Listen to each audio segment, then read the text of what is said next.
Ladies and gentlemen, welcome to our fourth launch of the year from the Guiana Space Center, the second with Soyuz, and the 250th, including all Arianespace launchers from CSG since its inception. For today's mission, Soyuz is set to deliver 2 more Galileo satellites, manufactured by OHB System, into a circular medium Earth orbit inclined at 57.4 degrees above the equator. From liftoff until separation, the mission elapsed time will be approximately 3 hours and 48 minutes. Both satellites will be released simultaneously. Following an acceleration in the deployment of the constellation initiated last year, the European Commission decided last February to maintain the pace by adding today's mission, which is about to enrich the constellation with its 13th and 14th navigation satellites. This demonstrates the flexibility of the Arianespace launch vehicle family to adapt to customer needs. Moreover, the deployment will carry on this year and will be taken over by Ariane 5 ES, with a mission planned in Q4 for the launch of 4 more Galileo satellites, bringing to 18 the number of satellites deployed for this constellation. In all cases, mission integration is made in the framework of a contract signed with the European Space Agency, responsible for Galileo's space segment. Arianespace is thus very grateful to the European Commission and to the European Space Agency for their continuous trust in our launch systems, which makes the European Union Arianespace first institutional customer. It is a source of great pride for Arianespace to provide European governments and institutions with independent access to space thanks to its launch vehicle family. But our 15th Soyuz to be launched from the French Guiana is now ready for liftoff, so enjoy the show.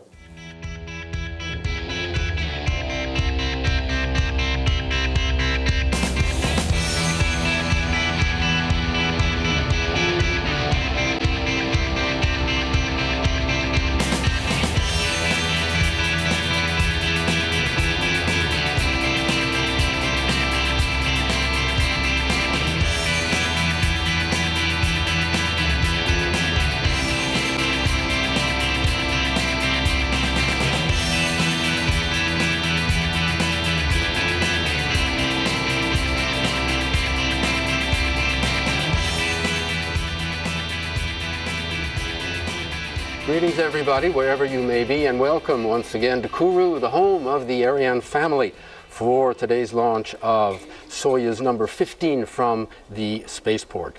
You can follow all the action in English along with me, or in a French translation with Odile Lacoste, our interpreter tonight. The mission is to launch 2 more Galileo satellites for the European constellation. We're coming to you live, as always, from the Jupiter Mission Control Building here at the heart of the space base, where at this hour all is green and go. We're on time and on target for liftoff due in about a quarter of an hour. Galileo, you remember, is Europe's own satellite navigation system. In just a few years, she will be operating at full capacity with a fleet of 30 satellites. We're about halfway there, because today we're launching satellites number 13 and 14. And to do this, we're using the Soyuz launch vehicle. Now, I know the name is familiar to you because the Soyuz goes back to the early days of the space race. She was the workhorse of the Soviet space program and continues service in the French and the Russian programs today. We'll be back with some history of the Soyuz later in the broadcast, but for now, some figures. Soyuz stands 48 meters tall, 4 stages in all. The first stage consists of the 4 boosters, each with its own engines. There are 4 of those. The boosters are clustered around a central core, which is the second stage.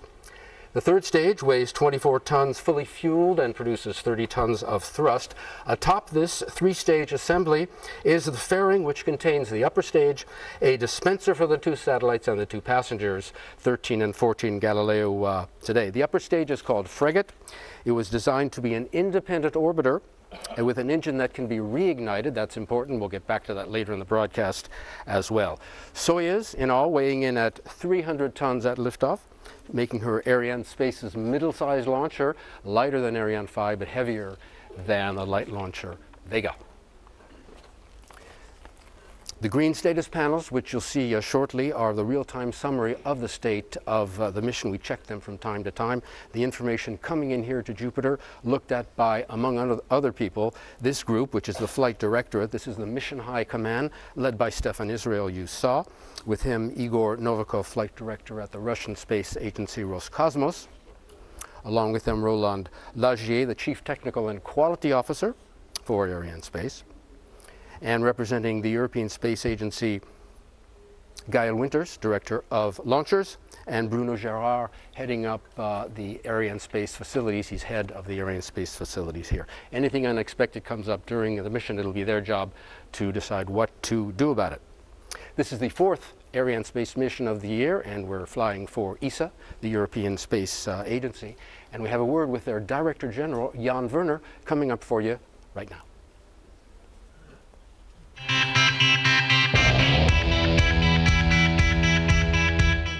Ladies and gentlemen, welcome to another launch of Galileo satellites. Unfortunately, I cannot be with you, and also there is a new person with us. It's Paul Verhoef, the Director for Satellite Navigation. But I'm quite sure that it's not any longer just another launch. It's a launch, a routine launch, but with very experienced staff from ESA, and I'm quite sure that they will do all the best to have a successful launch also together with Arianespace. Galileo Galilei, he is dead since 375 years, but our Galileo satellite navigation system is alive, and it's more and more alive. So we will have another 2 satellites launched today, and therefore we will have about 14 satellites then in orbit. And at the end of this year, we will have another launch with 4 satellites with Ariane 5. That means we have then 18 satellites. This is already a good number for some first services. But it's also important that we are completing the full structure, the full constellation of satellites, of Galileo satellites, in the near future. Already, Galileo is working with EGNOS, for instance, at different airports in the world.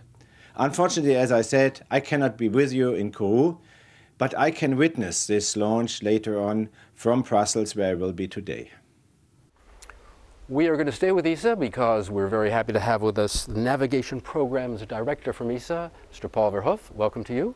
Good morning, Josh. You're up early. Very early. We've had already a long night, but this is the business. That's the space business. Okay, we have a few minutes to find out about the space business and especially about the Galileo business. Let me ask you this. We're well into deployment of the Galileo system, but for people just tuning in, can you give us a brief overview of what the system is all about? Yes. In order to receive or to locate your position in devices like this, or in devices in boats, or in cars, or in airplanes, there is a chip in here which needs to receive at least 4 signals from 4 satellites, and it calculates your position. So what we are providing is the satellites, the ground infrastructure to go with it, so that in millions, or 100 millions, even billions of devices around the world, the positions can be calculated. Now, the Americans have a system which is up and running, and the Russians have a system that's up and running, the Chinese, I think, as well. Yep. What is Galileo bringing that is new or is interesting that we should know about? Well, the other systems were primarily, in the beginning, designed for military purposes. We have, from the start, designed the system for civil purposes. We have quite a number of different user groups who have different requirements from satellite navigation signals. So we provide for all these user groups the different signals they are using.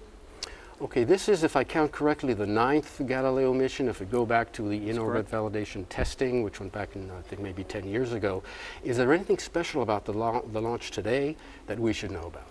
Yes, the launch today is special because indeed we get to about half of the constellation, and with half of the constellation we are able to provide initial services. And these initial services, that means what, initial commercial services? It means that we are offering a certain guarantee of a certain minimum performance of the system, which allows for some of the services experimentation, and it allows, for example, in devices like mobile phones, that they are going to be used together with GPS in order to calculate position. Obviously the chips in the phones need to be activated for that, and it needs to be the most modern smartphones which they are, but we expect that over the next years they will be made available. Okay, the DDO has just called out, or is going to call out, the final launch sequence. That means we're moving into the final moments of final countdown. It's a very critical moment, but it means that we're moving as we should, all on schedule. Okay, final question for you. This is, I believe, for now anyway, the final Soyuz for the moment to launch some Galileo satellites, because we're changing launchers. We're going to have an Ariane 5 launch next time, I believe, at the end of the year. Why the switch? Yes, we're going to launch with Ariane 5 on the 17th of November, the first of 3. And we're doing that because we want to speed up the deployment of the constellation. And with the 3 Ariane 5s, we can each time launch 4 satellites at a time in each of the 3 orbital planes of the constellation. So we'll be at how many by? By then we will be at 26. And after that we have to complete the constellation, and we go to replace satellites which are at the end of their lifetime. So we do it at a lower pace, and we foresee to do that with the new Ariane 6 or with Soyuz. Okay, and after that, can you look ahead after that briefly? We're going to do this for a long, long time. Okay. We are out of time already. Paul Verhoef from the European Space Agency. Thank you very much. Thanks, Josh. We've set the scene for you. Now we have the broadcast coming up. Paul is going to take his place behind us here in the fishbowl, going back to work. I'm going to join my colleague for the English commentary, Alfredo Quiles, up there in the broadcast booth. You can follow in French with Thierry Bouvard. And while we're changing places here, take a look at the first of many films coming up for you. This is the launcher campaign, and it'll show you how Soyuz is put together and prepared for her mission today. And we'll be back with more after.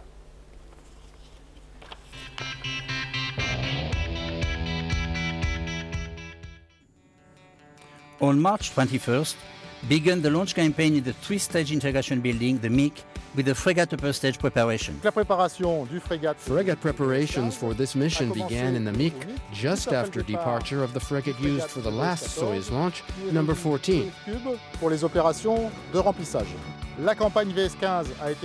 The campaign for this launch was temporarily halted during operations for Soyuz 14, and just after its launch, integration of the lower 3 stages for Soyuz 15 began in the MIC, along with its frigate fueling operations.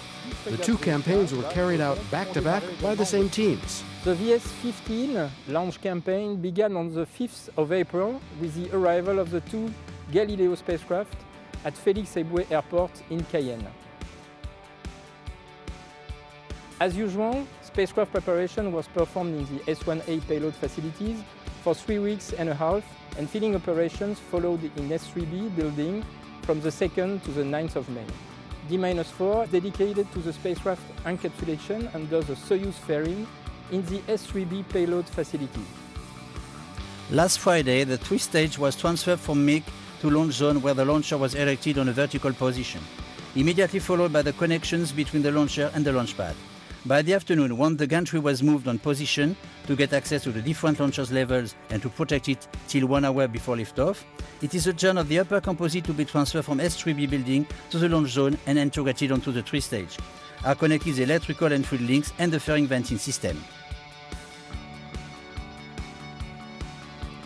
It is also the day of the range dress rehearsal.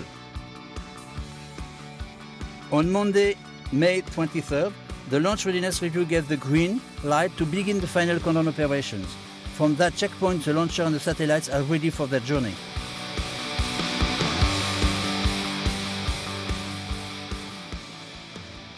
Here, for the first time at Europe's spaceport, we'll be launching 2 Soyuz vehicles with less than a month's interval. Joshua Jampel back here with Alfredo Quiles, head of the Navigation Security Office for Galileo and EGNOS. Welcome to you. Welcome. Thank you, Josh. And welcome to everyone listening, in particular in the operational sites. Speaking about the operational sides, people are working in other places along the launch base than here, where we are in Jupiter. We're showing you some of those. This is the launch center. These people are closer to the pad than we are in Jupiter, because their job is to monitor all Soyuz systems right down to the launch. Once the launcher leaves the pad, their work is done. They're working inside a 2-story bunker made of reinforced concrete. The roof is lined with 2 meters of concrete to protect them. Yeah, the European team is led by the launch operations manager, Jean-Luc Barlet. whom you saw in the screen. He's the interface between the manager of the Russian team and the Jupiter building. The Russian's operation chief today is Alexander Cherevan. He works alongside representatives of the main Russian firms participating in the program, like NPO Lavochkin, RKT's Progress, and others. In all, over 100 people are now monitoring the final countdown operations. Other people working are at the CVI, that's the Quick Look Telemetry Display Office, which sits atop the Montagne des Pères, which is behind us here in Jupiter. This is a spot where all the telemetry comes in. Yeah, correct. The telemetry sent from... Over to Claude Legrand and Remy Chevrier of the Quick Look Telemetry Center, whom we just saw, for a presentation of today's mission. The launcher is composed of two parts. The first part is the Soyuz STB, composed of 3 stages. The second part is the nose module, composed of the frigate stage and the 2 satellites. 9 minutes after the liftoff, the Soyuz STB will inject the nose module into a suborbital orbit. The flight of the Soyuz is tracked by Galileo station in French Guiana and by a station installed on a boat on the Atlantic Ocean. After that, the frigate stage will manage a first boost of 13 minutes to inject the nose module into an intermediate orbit. 3 ground stations will follow this part of the flight. The boat station, Santa Maria on Azores Islands, and Osagel station near Toulouse. The end of the mission will be integrally tracked by New Nursia station near Perth in Australia. During around 3 hours, a long ballistic phase will take place. After that, the frigate stage will manage a second boost of 4 minutes to inject the nose module into the separation orbit. At last, 3 hours and 48 minutes after the liftoff, the simultaneous separation of the 2 satellites will occur. Remy and I will manage the real-time evaluation of the launcher data from the Soyuz Control Center. My colleague Antoine Courtois is in Moscow, where he will supervise the production of the orbital parameters. Yeah, at -2 minutes 35, you will hear the DDO call out what the electrical umbilicals, those are the cables on the satellites, have been released. They drop into a metal basket designed for the purpose of retaining them. 2.5 minutes to go. About an hour ago, the gantry was moved back about 80 meters, revealing the launch vehicle that you see there. But there are many, many other launcher preparations that have already taken place. Largage des ombilicaux Chao. Ah, d'accord. Correct. At -4 hours 30, the tanks were filled with hydrogen peroxide. This took 20 minutes. Then at -3 hours 10, we filled the tanks with liquid oxygen. This took 45 minutes. And then at -2:55, they were filled with kerosene. These are all the different fuels that are used in the Soyuz vehicle. Green status panels on the right continue to tell the story. All is go. That's perfect. Once the launcher is filled, we have 3 days to launch. Otherwise, the fuel begins corroding the vehicle and it has to be emptied. But in this case, we are go.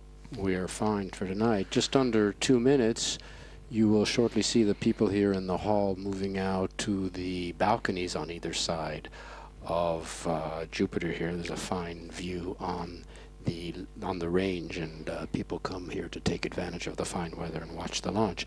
The DDO tonight, the voice you hear is Jean-Luc Voyer. That's the range operations manager from CNES.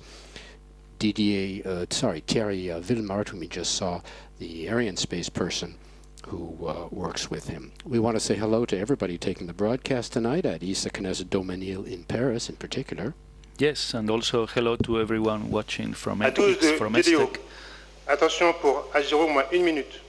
DDO is going to call out the 1 minute mark. Perfect. Top. A0 moins 1 minute. You want to say hi to your people?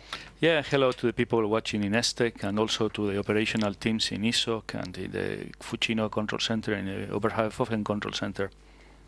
All right, here's some things to watch for the ignition sequence from -17 seconds to -6 seconds. The engines are tested automatically in 3 phases at about 20% of total thrust, then at an intermediate pressure about 50%. You see the arm falling away there. That's always a very exciting moment. And then finally at full throttle at -3 seconds. The order is given for the full throttle.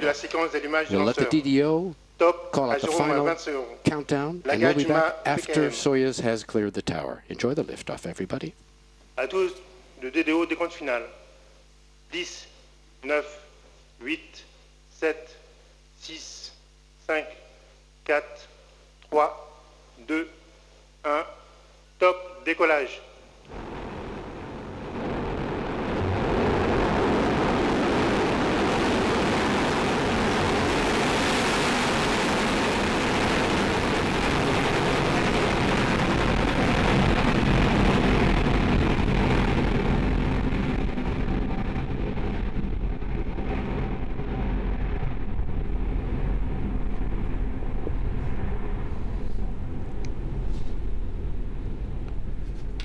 Well, we are underway. Soyuz lifted off from French Guiana. I guess we lost her to the cloud cover because the camera is not following her. The people are already coming in from outside on the terrace.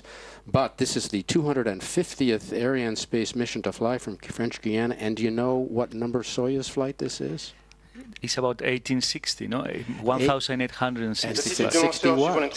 61. It's true. So there's nothing like it. There's a shot. I picked up our camera again of Soyuz burning. Tell me what went through your mind when you watched the liftoff. Well, to be honest, happiness and relief. Lots of people have worked very hard on this here and in Europe, and it's fantastic to see it flying. We need these satellites.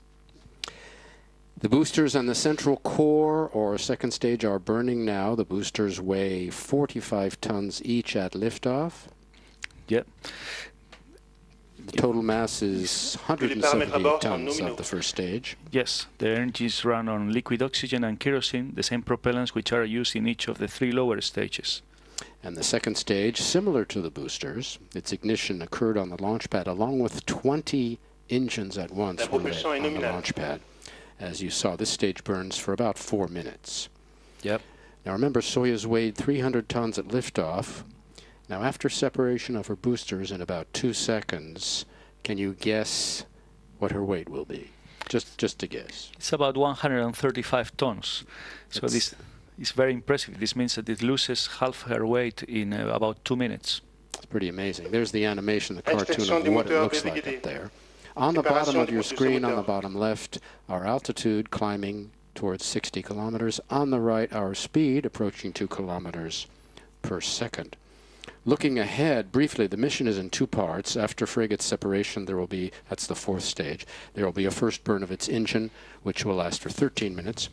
When this is over, frigate goes into what's called the ballistics phase, where it'll coast for about 3 hours, making its way toward where the satellites will be separated. And during this time, we'll cut away from the broadcast, but we're not there yet. Yeah, we'll return in the air for the second frigate burn and satellite separation. It's interesting to see that Soyuz is built by RKT's Progress and the Samara Space Center, which also designs and develops the first 3 stages. Soyuz, as we mentioned, goes back to the first days of the space race, introduced in 1966. It has everything going for it. It's a reliable vehicle, it's efficient, flexible, it's cost-effective, and has handled in one version or another, this is the second, it's an updated version for French Guiana, in all versions, all types of missions, from telecoms, Earth observation, to weather, science probes, Mars missions even, and it's the only manned vehicle able to reach the International Space Station. Isn't that right? That's right, Josh. It's impressive. Some basic Soyuz facts. It orbited the first artificial satellite, Sputnik, in 1957, and also the first man in space, Yuri Gagarin, in 1961. Also the first woman in space, the first spacewalk, and also it has the highest demonstrated reliability record, close to 99%.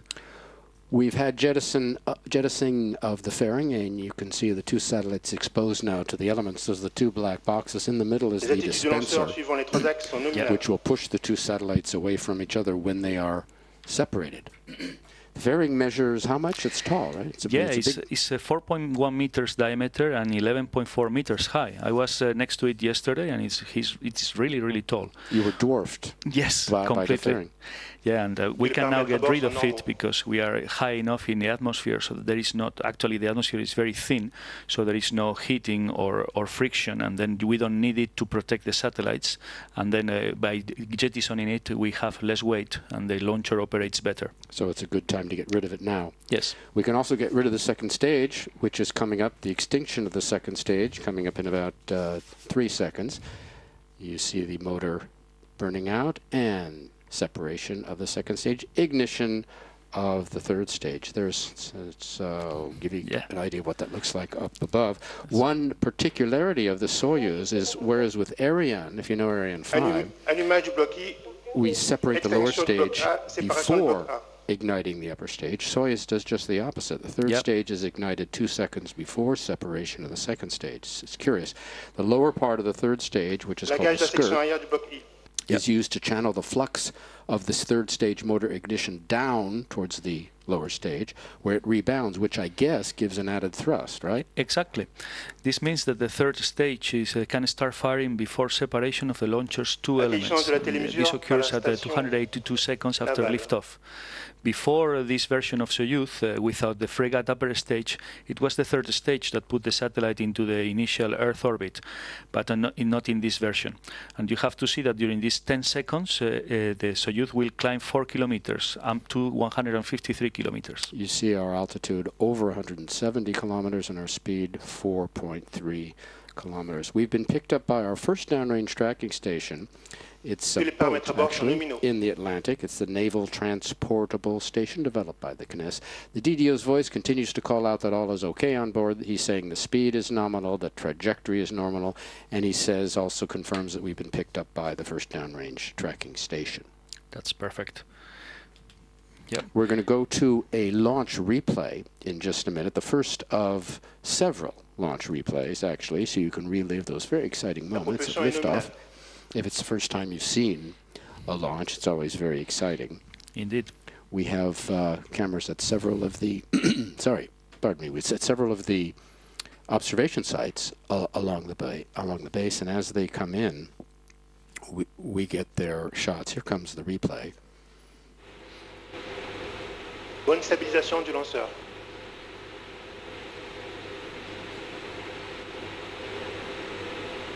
Lifting off rather rapidly. Yes. Much faster than Ariane 5, which is a much heavier vehicle, but not as fast as Vega, which goes up like an arrow. I can imagine. Yes, I have never seen a Vega launch. You should come down for that. I think you'd like that. The Galileo program began in 1999 when Europe decided to build its own satellite-based navigation system. Now I want to ask you, you're from ESA. What's ESA's role in the program? Okay, Josh. There are basically three main bodies involved in Galileo. We have the European Commission, the European Union is the program manager funding it. And then we have European Space Agency. And then we also have the European GNSS Agency. GNSS stands for GNSS? Global Navigation Satellite Systems. So it gets into a complicated acronym. We call it GSA for short. GSA, okay. Yes. And what does GSA do? So first we are the architect, ESA is the architect, we have designed and developed the system and we are in charge of making it work, and then GSA is in charge of implementing the services and maximizing the use of the Galileo signal. So ESA overall, ESA's job is to oversee and fund the program? No, the funding is done by the European Union. Okay. So we are in charge of designing and procuring the system. Right now we are in the finishing the deployment phase, which means that we are still finishing the deployment of the ground segment, and then at the end of the year we will start the exploitation phase. It's a different phase in which GSA, the European GNSS Agency, will have the role of exploiting the services, which will start this year in October with the initial services. Soyuz continues to fly north, her path north, then east over Europe, where she's picked up by the Osagel station that is near Toulouse, that is coming up. Then she'll continue east over Russia, and then south, where she'll be picked up by Perth in Australia. This station there will see separation of the two Galileo satellites, just actually south of Australia. coming up on third stage separation at 175 kilometers. We're right where we should be. Yep. And you'll hear the DDO call out that confirmation there. It looks like this third stage is separated on the animation there. Extinction du bloc I, séparation du bloc I. The DDO has just confirmed it. You may have noticed that events are announced by DDO with a slight delay. Yes. Of just a couple of seconds. This is quite normal. Why? Because information, the telemetry and the radar, that comes into the ground stations that we've been talking about, then sent in here to Jupiter, have to be first confirmed. By whom? By our Russian teams. And where are they? Moscow. In Moscow. So they have to come here via Moscow. It takes just a few seconds. Yes. Then they come into the CVI, the Quick Look Center, which you saw earlier. Everything normal on board, says the DDO. Can we talk about the ground segment now? Yes, indeed. It's a very, very impressive ground segment. We have actually two, the control segment and the mission segment, and they are being used every day for the routine operations of the first satellites. Right. You saw that the frigate has just been ignited. That's the first frigate burn, right on time. It'll go for 13 minutes. That's very good. So, yes, the ground segment are being upgraded as we speak to increase their availability and operability. So we are implementing redundancies. So with the objective to have the two control centers with the deployment of the ground segments. In this case, for example, we will be able to switch over operations from one control center to the other with seamless upgrades in case of important failures. And where are the control centers? They are one in Fucino, Italy, and the other in Oberpfaffenhofen, Germany. Right. Okay. So they share the duties. Yes. In this case, this is what our target. All right. Frigate is burning. She will continue to burn for another 12 minutes or so. Then there will be a second burn in about 3.5 hours. That's a shorter burn, 4 minutes. We'll explain why that's 1/3 of the length of the first burn, but we'll explain that when we get to it. After the first burn, this first burn that's occurring now, the upper composite, we call the composite what's left of the 300 tons. The upper composite is spun up during what we call the ballistics phase. We'll explain that when we get there, and that lasts about 3 hours. Yeah, correct. The frigate will ignite her engine a second time for the 4-minute burn, which will circularize the orbit into the separation orbit for the satellites. Then the satellites will be released at 3 hours and 47 minutes after liftoff. These satellites weigh 730 kilograms each and will be separated together. Now, why are they separated together? It's more efficient this way. Then the frigate continues into its graveyard orbit, so that there will be a passivization later, and the satellites will start drifting into their target orbits. Okay, we're going to a film on Galileo now, the first of a couple of them, presented by ESA, the European Space Agency. In a clean room at the European Spaceport in Kourou, French Guiana, GalileoSat 13 and 14 are undergoing their final launch preparations.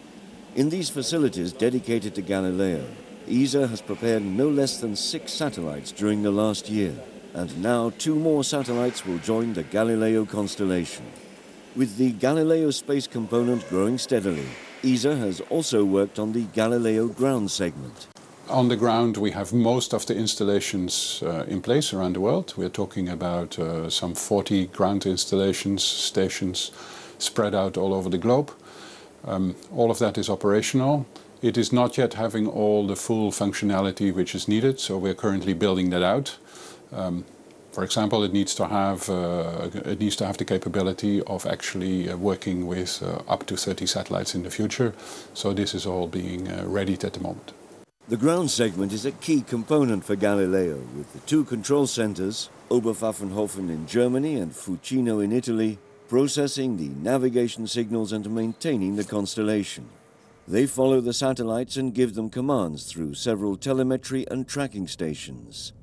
Another part of the ground segment are the Galileo sensor stations. They receive the timing and position signals produced by the satellites and send these back to the control centers. There, the satellite data is processed and the navigation is sent back to the satellite via the 5 uplink stations located around the globe. It is this complex network that allows Galileo to provide navigation data with pinpoint accuracy to the users. Today, ESA is working on the ongoing deployment of satellites to complete the constellation by 2020. However, with the ground segment ready and part of the constellation already deployed, Galileo services will soon become available. The initial services will be announced towards the end of the year. We need to have a minimum set of the constellation in the ground segment in place in order to do that. This is being almost in place at the moment. We are currently verifying that this is all working fine. And what it means is that as of that moment, we can start using the Galileo services. This means, for example, that the combination of Galileo and GPS will be available, which will increase the accuracy of satellite navigation data on smartphones or in vehicles. It's an exciting prospect that the services of the first publicly owned satellite navigation system are being made available to users for the first time. Another milestone for ESA and the European Commission.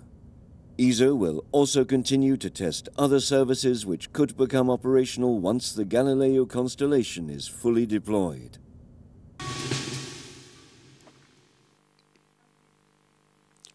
We mentioned, Alfredo, what your job title is, but we haven't talked about what you do. How long have you been part of Galileo? Okay, Josh, I joined almost 11 years ago the Galileo project in the ground segment. So that's at the beginning almost. Huh? Almost. By the time I joined, the contracts for the ground segment had started in January 2005. But yes, this means that I've been following the full cycle of development of the ground control segment and ground mission segment, especially, also in the validation. So this is very interesting because the Galileo ground segment was deployed in a progressive way, with the first important version released during the IOV phase, which is the in-orbit validation. Right, that's 2005 or 2008. Actually, yes, we launched the GEOVE satellites in 2005 and 2008, and then we launched the IOV satellites in 2011 and 2012. Before those IOV satellites were launched, we had to deploy the IOV ground segment, which was in the both control centers already. But this was just the beginning. Then we had the deployment in the two control centers, and also the implementing the capability to switch over from one side to the other in a short period of time. This is what we have been working on, and is expected to be fully qualified in 2016. So you've seen all the upgrades, and you've seen a lot of changes in the ground segment then? Indeed. Yeah. Yes, it's a lot of a big challenge, in particular because the controlling a constellation of 30 satellites is not so common in ESA missions. We typically control one satellite or two, not 30. And we applied a solution that is based on well-proven systems, but its adaptation and the need to automate routine operations has been challenging, but successful. Also, in the ground mission segment is very complex. This implements the mission of the system, and it computes the navigation messages, and it's a real-time processing over a distributed architecture. So this, for example, the software developer is developed has 2 million lines of code with very stringent quality requirements. Okay, we're going to another film now on Galileo. You can see more on how the system works.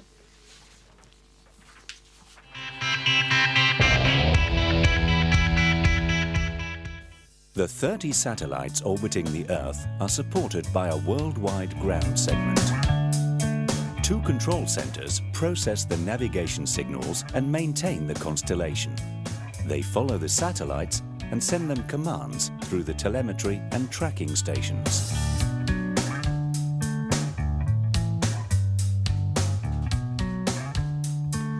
The satellite signals broadcast Galileo time as well as position information.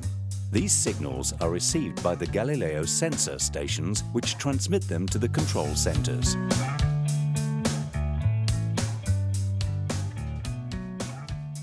All the navigation data is computed and uploaded to the satellites via the uplink stations.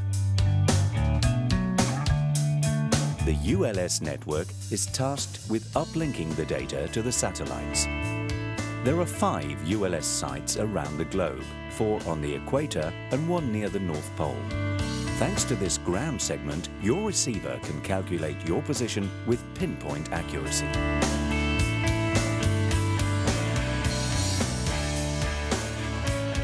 Your navigation instrument calculates its distance from a Galileo satellite by measuring the time that the signal takes to reach it.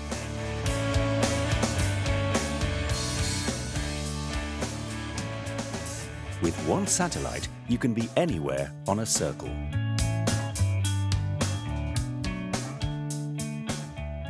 But as the time of your device is not very precise, 4 satellites are required to calculate your exact position.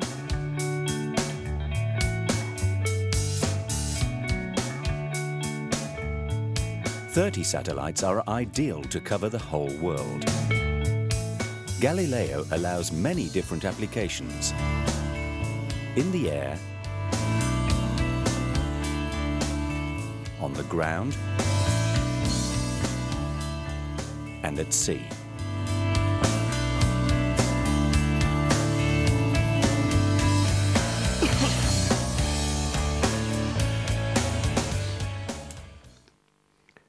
All is proceeding normally on board. If you just joined us, the first 3 stages have done their work. Only the frigate upper stage is functioning now. While you were watching that film, we were picked up by our downrange tracking station in France at Osoguel. Now, we've been hearing about the 3 different orbital planes where the satellites are set in their slots. Can you explain why we need 3 orbital planes? Yes, Josh. For a navigation system, what is very important is to have the satellites equispaced so that a user anywhere in the world can always pick as many satellites as possible. So one optimum combination is having 3 orbital planes separated by 120 degrees of longitude and inclined in 56 degrees with respect to the equator. Then this means that in each orbital plane, when the constellation is completed, there will be 10 satellites for each. Originally, there was a mission requirement for implementing the specific safety of life service, and then there was one backup in each orbital plane. So this meant 27 orbital operational satellites for the Galileo system. Including the backups? No, without the backups. Without the backups. That's 27 plus 3, 1 in each plane. Right. Now this requirement has been lifted, and the nominal constellation is at least 24 satellites. But we still have the objective to reach 30 satellites. As you saw in the video, this is ideal for the navigation system. For covering Yes. Okay, the DDO continues to say that frigate continues to burn normally. Our Soyuz pad, just to get back down to Earth for just a moment, from where we lifted off, is the 7th in the world, and was the most recent until this year. There are 2 Soyuz pads at Baikonur in Kazakhstan, and 4 at Plesetsk, and the one here in French Guiana was modeled on those, of course. And a new pad, which is the world's 8th, was just built in Russia at Vostochny. I hope I'm saying that correctly. Vostok meaning east. Correct. And the only one, besides here, with a gantry, yes, used for their Soyuz pad. And the first launch over there just took place last April 27th. So the gantry is used only here and at the new Vostochny site. Yep. We're coming up on cutoff of the frigate engine. That'll be in about 1 minute. Tell us about the frigate now. It's an automatic vehicle. It's a flexible upper stage? Yes, it's an autonomous, flexible upper stage, relatively recent addition, qualified in 2000. It has been designed to operate as an orbiter, and it extends the capability of the Soyuz vehicle, giving it access to a full range of orbits, low Earth orbit, sun-synchronous, medium Earth orbit, which is the one we are getting now. And low Earth orbit is like the space station? Exactly, 400, 900 kilometers. Right. And the MEO is a medium Earth orbit, is like 23,200, is what we are getting for Galileo. And sun-synchronous is polar orbits? Exactly. Right? Exactly. For Earth observation satellites, that's what you want. Also, geotransfer orbit is an elliptic orbit as an intermediate step to go to geostationary. All right, you saw the cutoff of the frigate engine coming right on time. The first burn is over, and the frigate is going to coast for about 3 hours and a quarter, and then it'll reignite for the second burn. This is called the ballistics phase. Now, what exactly goes on during the ballistics phase besides coasting? Well, basically, the frigate will keep its altitude and will climb steadily into the final altitude. That is for the injection of the satellites. It's very important that it keeps a correct attitude, and then in the meantime, it just has to go up. Has to climb up. Yes, a lot. Okay, we are still very low, 625 kilometers. Yeah, and eventually we're going up to 23,000 or 23,500, yes, measured from the level, sea level. Confirmation de la première extinction du moteur frégate. Okay, now Didier's just calling out extinction of the frigate burn. Our next film is on EGNOS, or how Galileo helps out with European navigation in the air.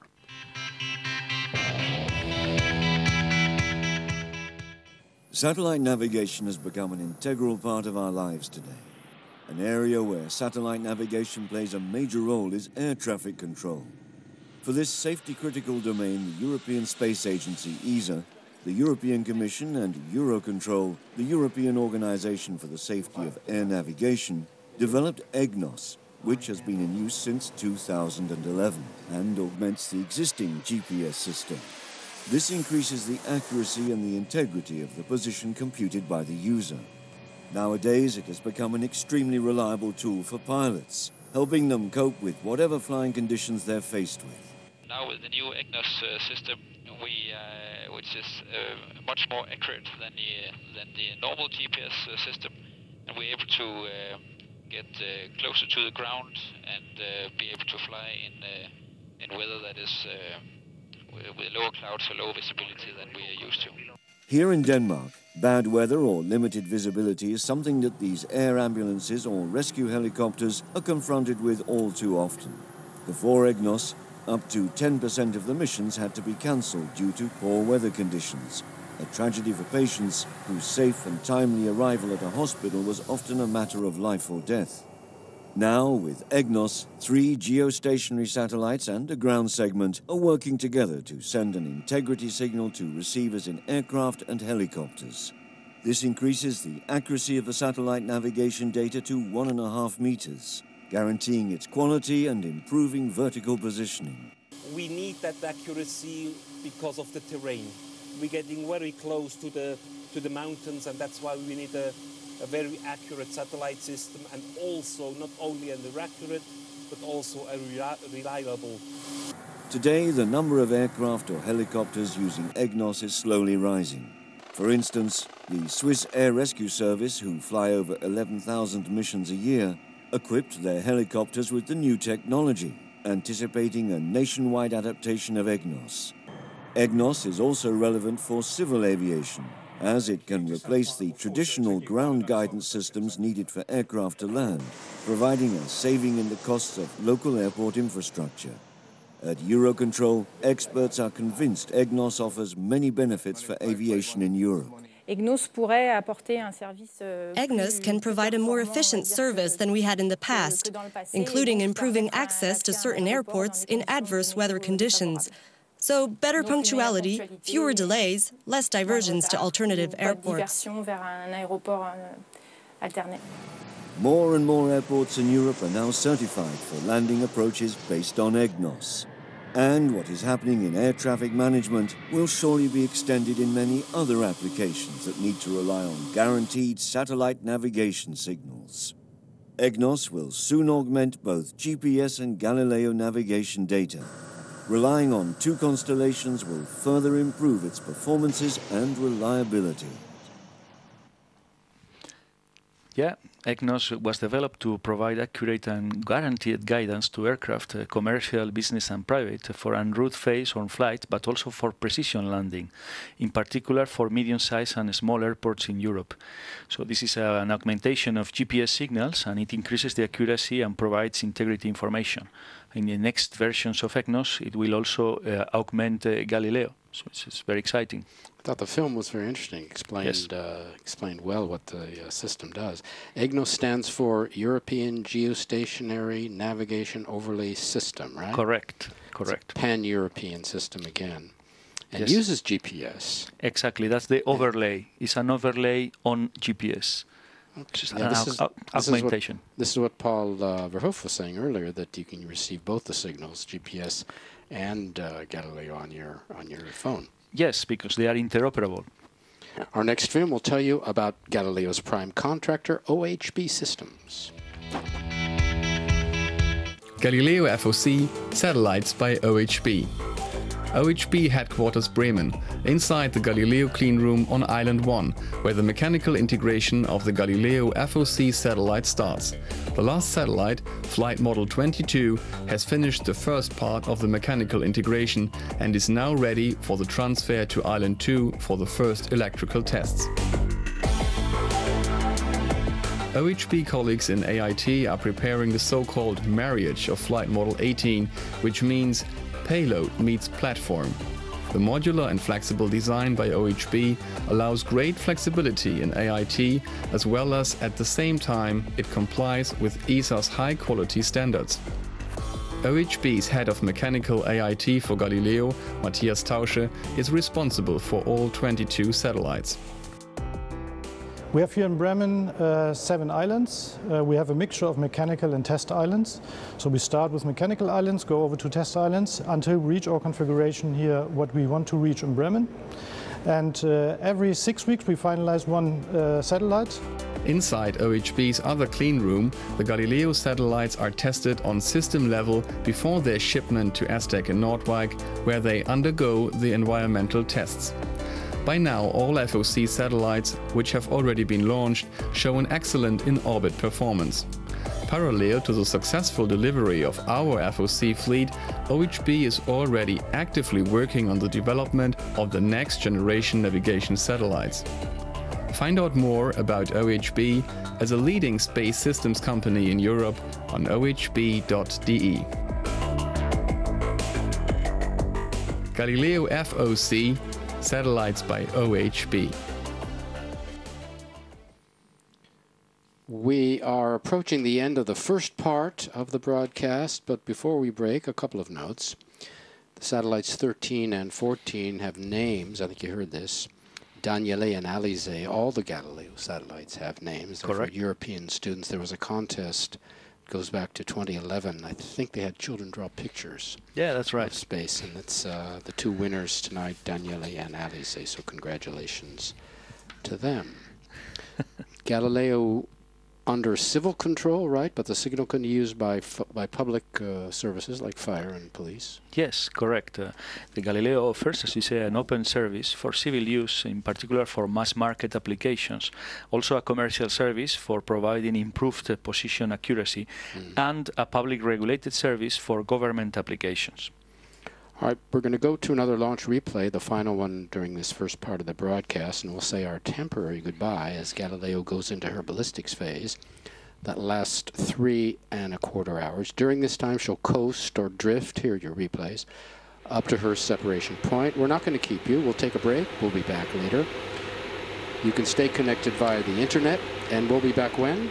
Yes, at the with the end of the mission at 9:25 local, or at +3 hours, 35 minutes and 5 seconds. All right, here in Kourou, the VIPs will be able to visit the launch sites for Ariane and Soyuz, plus the Galileo stationary. I think you're going with them. Yes, I will be guiding them together with a colleague. I was one of the responsibles for developing this station, so for me it's like going home. So you know, okay. So we'll ask you how the tour was when you get back, because everyone will be back here in Jupiter for the second part of the broadcast. It'll last about an hour, and during that time we'll see separation of our 2 passengers, so don't miss it. Enjoy the break. We'll be back, and we'll see you here later on. Okay.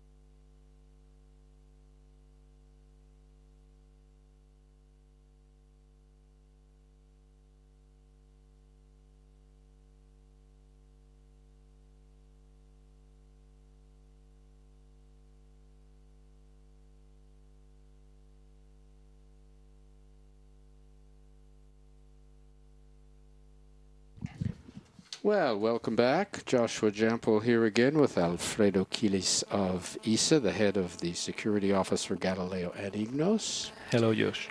We hope you enjoyed the break. We are ready for the end of the mission. So is Soyuz, or I should say frigate. We are going to, in this next hour, have the second frigate ignition, and then we're going to have separation of the satellites. But first, a review of the mission in pictures. You recall 3 hours ago we lifted off in a blaze of fire from French Guiana. Soyuz is taking off right on time at 8:48:43. Exactly, 8 minutes 48 seconds, 48 minutes. 8 o'clock, 48 minutes after 8 o'clock, 43 seconds. Correct. You got it right. And everything went fine. Yes. And we're going to see pictures of everything happening. She flew for her first minute. She was lost into the clouds early on. I think everybody here in the hall knows that. And then we picked her up with the camera a little later. Yeah. We had booster separation right on time. We had fairing separation. Yes. Right on time, as you saw. Second stage with the skirt. That's the third stage, I think. Third stage with the skirt, yes. And Le vol est nominal. third stage separation, leaving the frigate. The frigate first ignition, right on time, burned for 13 minutes. And shut down, after which for the 3 hours we were coasting. Now during the interlude, our invited guests here in Jupiter got to visit the space base, saw up close the pads for Ariane and Soyuz. They also looked at the Galileo station here. Yep. And you went with them, didn't you? Now what did you see? Yes, I was one of the guides. Before you tell us what you did, you can see we've had our second frigate ignition. We're now at 23,000 kilometers up. You can see on the lower left. Perfect. Go ahead. That's what did you good. see? No, this is a very nice station. This was one of the first Galileo stations, and at a certain point it was at our most complete station because it has the three types of stations. It has a sensor station to monitor the signals from the satellites. Has ULS station, uplink to uplink the navigation messages to the satellites, and also a TTC, the telecommand and tracking station, for controlling the satellites using the control segment. So it was it's a nice visit. It was a very interesting station for us. So they enjoyed it? Yes, I hope so. Did you give the guided tour? Yes. And did they ask questions? Yes, some of them. What sort of questions did you get? It's basically the most interesting question for everyone is why the TTC is such a large antenna. It's a 13.5 meter antenna. That's a big dish. It's right? a big dish. It's a big white dish. That's big white dish, exactly. And why the ULS uplink station has a much smaller antenna. It's 3.5 meters. And there is a very interesting explanation for this. Is the TTC actually sends and receives signals from the satellite. And then therefore you need a large dish. Right. But the ULS station, it's only uplink. It does not receive any signal. So the antenna follows the satellite path, uplinking messages, and then these messages you see them on the downlink through L-band, and so it's only one way. And this allows it to be very fast, because also the Galileo was designed for safety of life applications, and then we needed to get messages to any user in the world within 6 seconds. And this meant having a system that would be able to track follow the satellites very quickly to uplink. And this is actually, that's why the design is for a small antenna, very flexible, full motion. So it sounds like it was an interesting visit. I'm sorry I couldn't be with you. Maybe next time. Maybe next time. Now, describe the climb, because when we left before the break, the frigate was at 2,000 kilometers up, and now you see we're 23,000, heading towards 24,000. She's approaching the range for satellite separation. That's due in about 9 minutes. Now tell us what's happened in between. Yes, you can see in the image from the transmission here to the right. On the top right of the screen. On the top right, exactly. You see how low we were at the beginning, and then how when the first burn of the frigate started, we were at 500 kilometers, and now we are in 23,500. So this was a really big climb for this frigate in ballistic mode. So with no external propulsion, just maintaining the attitude and with the correct trajectory. If there's no for the external injection. propulsion, how does she climb? Because you give a push at the beginning, the big delta V, which means that it gains velocity, and with this it starts to climb. This is the first law of Newton, the second law of Newton, I think, or the third, that basically any body in movement will keep moving. Stays in motion. Stays in motion until another external force is applied to it, which is what we are going to do on the second frigate ignition, because right now it's having an orbit that is not circular. It will get to the point of injection, but we need to circularize this orbit so that it will actually reach the correct injection orbit for the satellites. Okay, all that is just ahead. Also ahead is the scheduled cutoff, extinction of the second frigate burn. You see that happening on the screen, and we'll soon get the DDO's confirmation of that. Frigate is still flying. We're approaching separation of the two satellites due now in about 4 minutes. Yep. Yes, and then there will be a third ignition for about 2 minutes to pacify or empty the upper stage of this fuel. When the frigate has separated its satellites, it will have this 7-minute passivation phase. They do that with Ariane as well, don't yes, with actually anything that is put in orbit at the end of its mission life has to be passivized. So they empty all the fuel. Yes. And then the stage goes into what you call the cemetery. Yes, orbit. The graveyard orbit or cemetery. Exactly. And this is very important because it's one of the rules for putting things into space. So this takes place at 400 kilometers above the orbital slot of the satellites. I think the DDO just confirmed we had yes, there we had a little radio interference there, but he just did confirm the extinction of the second burn. Now, perfect. Remember the frigate can reignite its engines up to 20 times. Now, my question is to you, what sort of a mission would need 20 burns? Well, actually, yes, it's designed as an orbiter. So, for example, a mission with very complex parameters, for example, to go to another planet, so interplanetary mission, they tend to have very complex maneuvers because they use gravity-assisted maneuvers to actually reach other planets. Otherwise, it is very expensive for a probe to get out of Earth and into other planets without gravity-assisted maneuvers. And these need start and stop burns. So this is why frigate is ideally designed for this kind of missions. Now, are you talking about when, I think they call it flyby, exactly. when you use the planet's orbit to get into a sling effect and you exactly. go off in another you use the planet's gravitatory field to actually fly by and acquire velocity and change direction to go into another planet. This is done very, very commonly since it was a type of mission that was invented, I think, in the 70s for the Voyager. I seem to remember. And for example, Rosetta did several flybys. This is standard now in interplanetary missions. It takes a long time because you have to do several orbits and flybys, but eventually you get there, and at much lower cost.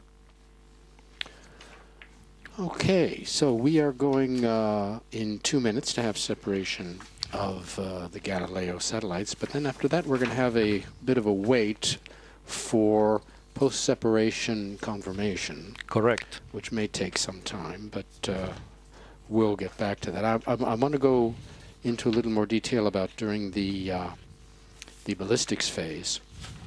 During the long ballistics phase, the upper composite was in what they call also a barbecue mode, right? Now that means that it's turning just like a lamb on a spit. Correct, right? exactly. Now that there's got to be a reason for that.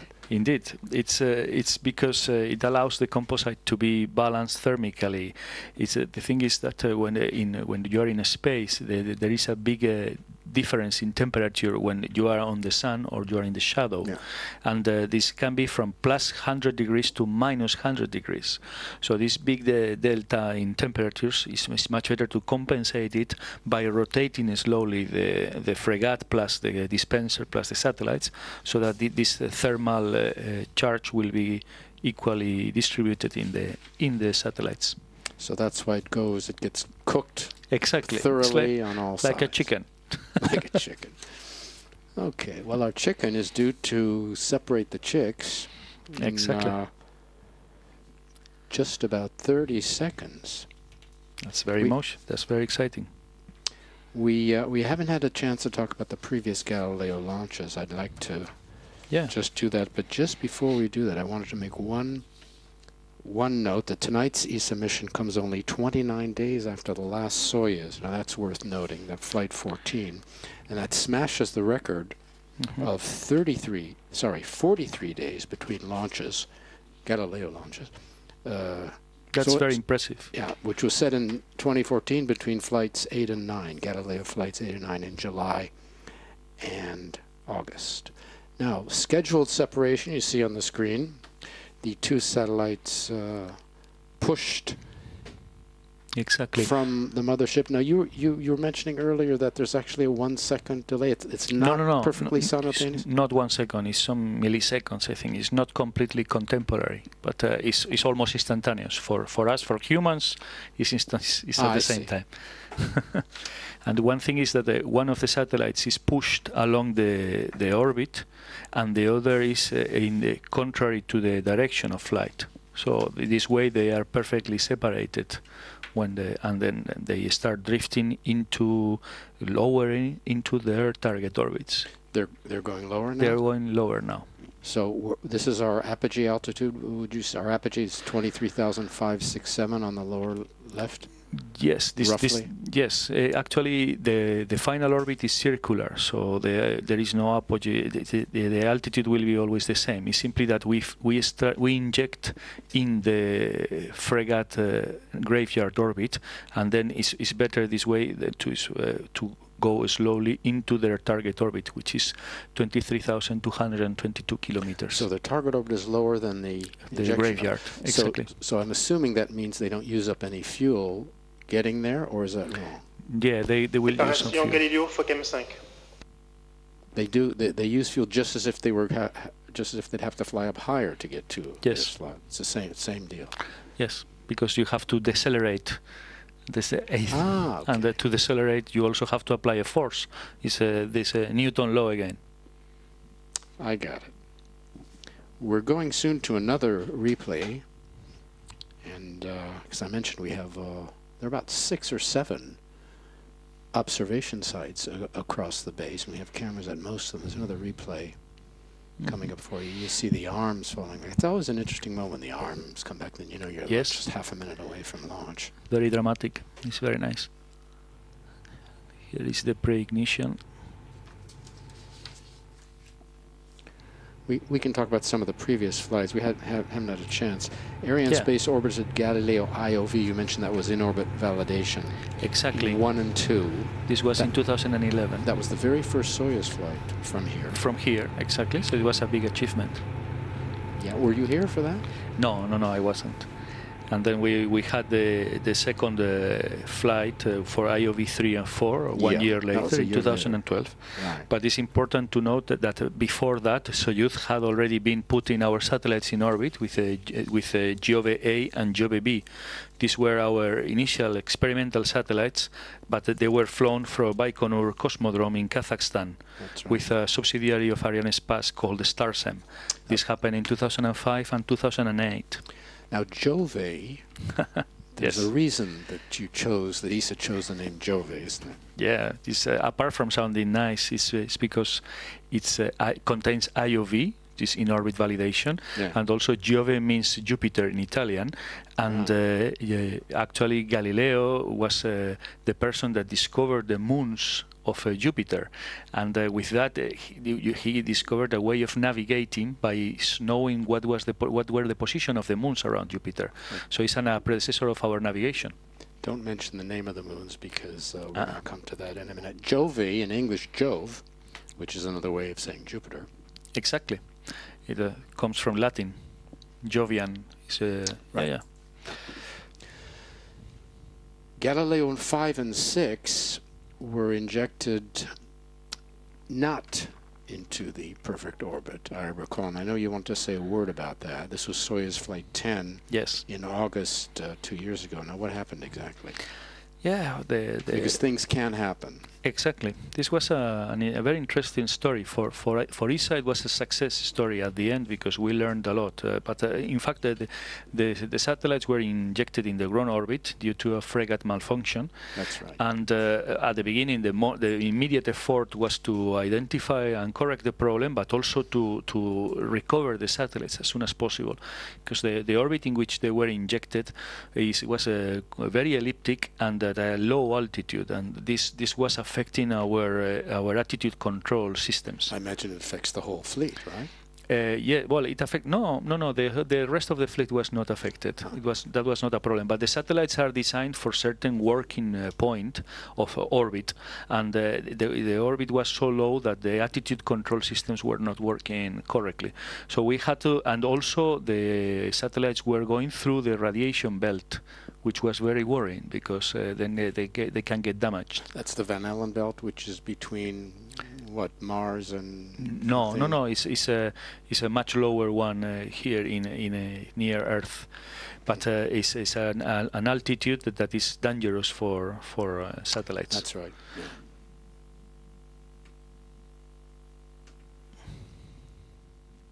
Go ahead. So we had to push the satellites up, doing a number of maneuvers, and it was a very nice effort from our ESOC colleagues in operations and the mission analysis and ESTEC as well. And after a number of maneuvers, the satellites were lifted, and this was done in 2014, early 2015. And still we used quite a lot of the fuel in the spacecraft, but there's still some fuel available today for some maneuvers. So the status of Galileo 5 and 6 now is? Well, we did the IoT with them, the in-orbit testing. We discovered that actually they were the best payloads we had put in space. So they were very, very good satellites. This was very important for us because they were the first FOC satellites built by OHB. So it was very important to know that the OHB satellites were performing well, and they were. The satellites are operational today. Their SAR transponder, for example, works very well. And we are now upgrading our ground segment so that they will be usable operationally by users with a small change in our ground segment. So all is well, we can say. Yes, and it was a very nice effort by a lot of people working very hard and with a nice result, in my opinion. It was what is the concept of European Space Agency at its best. Good. Overcoming adversity. Exactly. Shall we say. All right. Now, we were going to have a word from Stefan Israel on the status of the confirmation for which we are waiting. And he was making his way toward the podium, but I think he changed his mind, so he's going to be waiting a little longer. So this gives us a chance to talk about the clocks on board. On Guiana. This is an interesting subject because when the satellites are orbiting, we have the world's most precise clock flying in space. Is that right? Correct. Yes, it's accurate down to 1 second every 3 million years. 1 second every 3 million years. That's pretty accurate. Yes. It's, actually, it was one of the big achievements of Galileo to develop these technologies called hydrogen maser. There are several types of atomic clocks based on different elements, and the hydrogen maser is the most accurate, but it was very hard. A maser, like a maser laser? Yes, exactly. It's based, instead of based of light, laser is light augmented emission. Maser is microwave. The M comes from microwave. Okay. But the concept is similar, and the challenge was to build a hydrogen maser that would be robust enough to fly in space. And small enough to fly in space, Small, I imagine. light, and robust, because the conditions for launch is a very delicate machine, very, very precise, evidently, and the vibrations on launch and the conditions in orbit is very challenging to build something that will survive these conditions. I mentioned small enough because, unless I'm wrong, the first atomic clocks were like the first computers. They were they were the size of a room. Yeah. Exactly. Yeah. Yes. Now you can have them much smaller, of course, but the challenge was to make them flight qualified. And this then also we have a backup clock on board based on rubidium. A backup clock on board based on rubidium. This is has a lower accuracy of 3 seconds in 1 million years, but it's still pretty good. And they still provide a good reference time for the Galileo mission. Okay. One note about Galileo, which is interesting. Galileo weighs a lot less than your average telecom satellite. Yeah, but now the reason I'll ask you, my idea is that telecom satellites are built to carry big maximum capacity, right? Transponders, whatever the market is, TV or internet or something. So they have to be manufactured with a lot of transport, a lot of channels aboard, and a lot of weight. Yes. 6 tons is as much as possible. Yeah, because Ariane 5 can lift up to 10 tons, right? She can lift two big ones. So. I think exactly. What I've seen, I think the largest telecom satellite I've seen in the records, I think, is 6 tons something for Ariane 5. I think the trend is, despite all the miniaturization and things, telecom satellites keep getting heavier. Galileo, on the other hand, it's a different kind of mission. Yeah, one more specific mission. Exactly. Is that right? Exactly.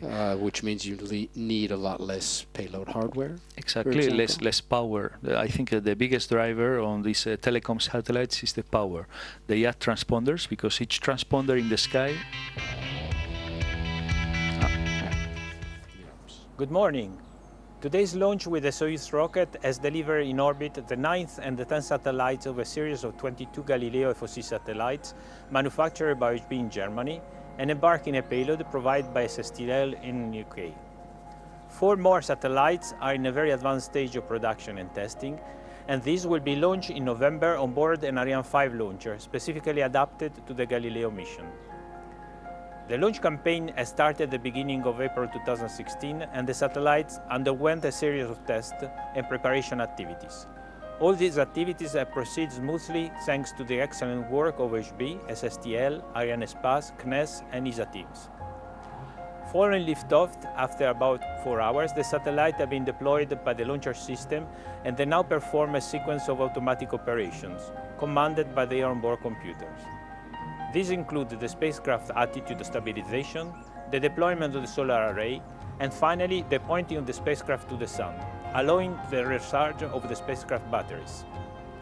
The sequence is being closely followed by the Galileo Libre Control Center at ESA, Germany, through a number of dedicated ground stations. We need now to wait for the result of this initial sequence until the satellite reaches the so-called breathing point.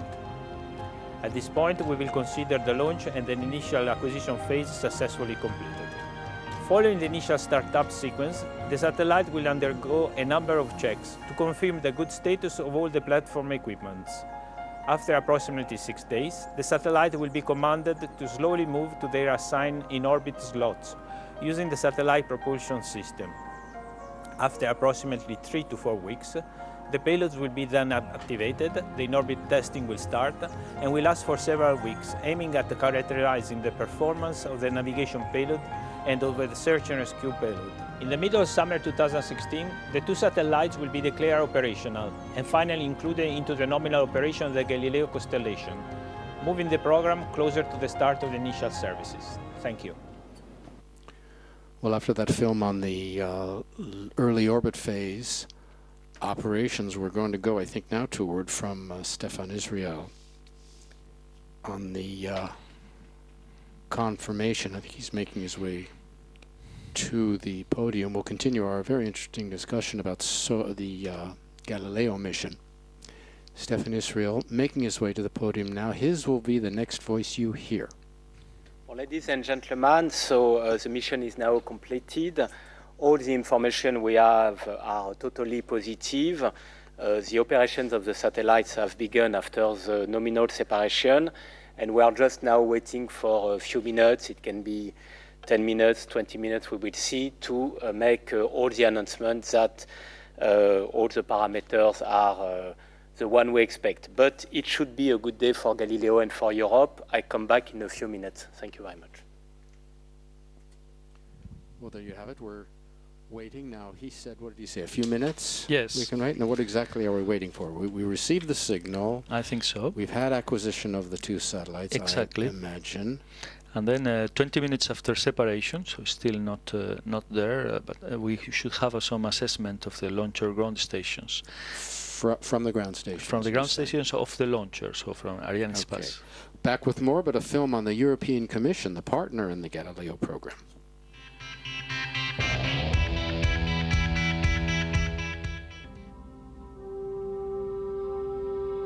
Galileo, the state-of-the-art European system of orbiting satellites and ground stations that will provide positioning, navigation and timing anywhere on the globe. It is the joint effort of some 5,000 people in various European organizations. In the late 90s, visionary European politicians understood the strategic importance for Europe to have its own satellite navigation system.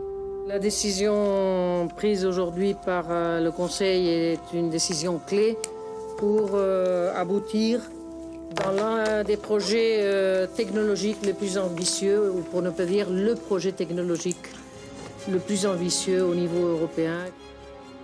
Since then, European Union countries have worked together to design and build the system.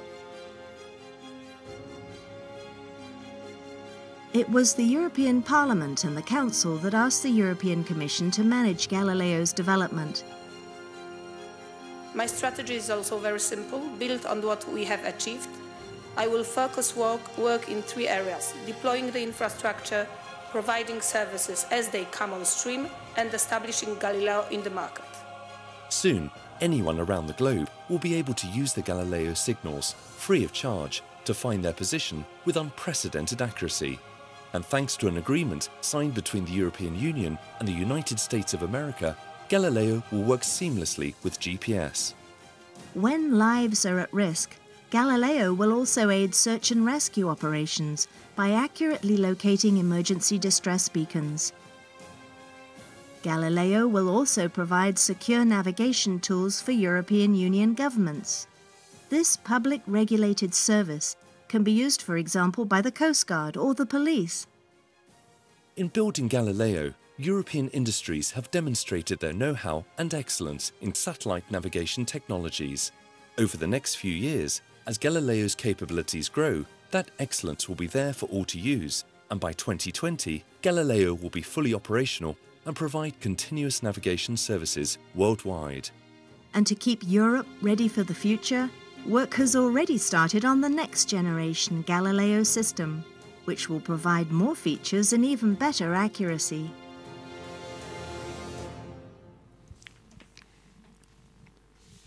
There are other ESA missions in the Arianespace order book coming up. EDRSC, that's the European Data Relay Satellite for the European Data Relay System. Astroman OHB, tonight's builders, exactly, are the manufacturers there. Two very exciting missions coming up, Arianespace and ESA. The Bepi Colombo is ESA's first mission to Mercury. Correct. It will be a big. It has been a big challenge, and it's a very, very impressive mission. Take about 6 years to get there, I think. Exactly. And then there's also the famous James Webb Space Telescope. That's a joint NASA-ESA project. That's I guess building from the Hubble exactly. Right? It's the successor of the Hubble, so it's very, very important mission as well, because the Hubble is already very old, and it is essential for the human race to have a space telescope to keep exploring. A permanent space telescope. Exactly. Yeah. Those last two missions, Mercury and the Webb telescope, set for Ariane 5 launches in about 2 years. Very good. Now, I want to make another point before we get to our second film about IGNOS, but I don't think we're going to have time. We're going to have another film on the IGNOS program for aviation. That's coming up now. We'll be back with more. We'll talk about satellite navigation and ancient traditions. Perfect.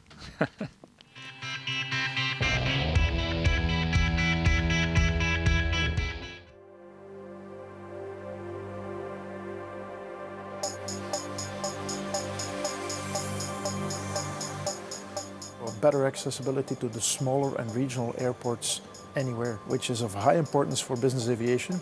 I don't think we've sold a receiver for the last 7 years that didn't include EGNOS capability. Having the LPV implemented on our aircraft allows us to deliver the service to the passengers. There is, in my mind, no doubt about it that EGNOS is really a major safety enabler in aviation.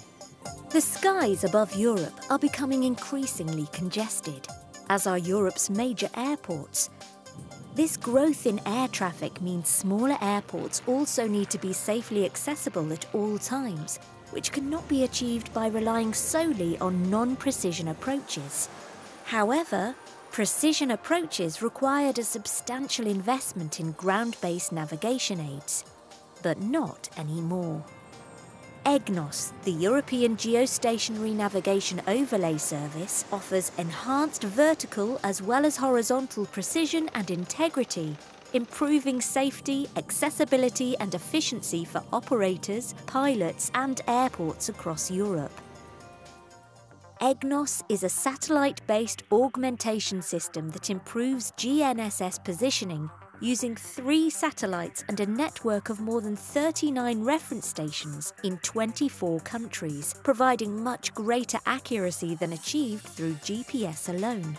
Here's how it works. Stations on the ground pick up signals from GPS satellites, which are then centrally processed. The accuracy of the original signals is determined, and factors such as ionospheric disturbances are taken into account. These data are incorporated into EGNOS correction signals and sent to its 3 geostationary satellites. The satellites then relay the signals back to users. The result is substantially improved horizontal and vertical positioning accuracy and data integrity. But how can EGNOS make a difference?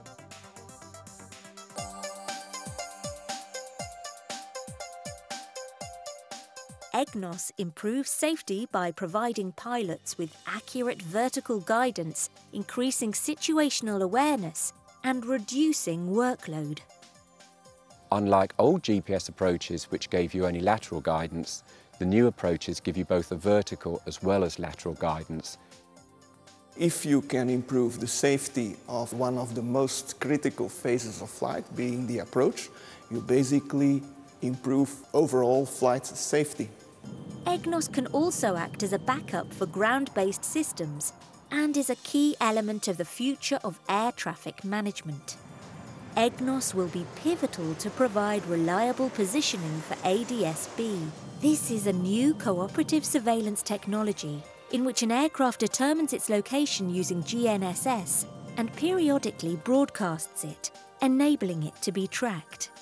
As EGNOS is a key portion of the ADS-B out technology and is going to allow more accurate transponder technology, more accurate air traffic control management, more accurate point-to-point positioning of aeroplanes for traffic avoidance.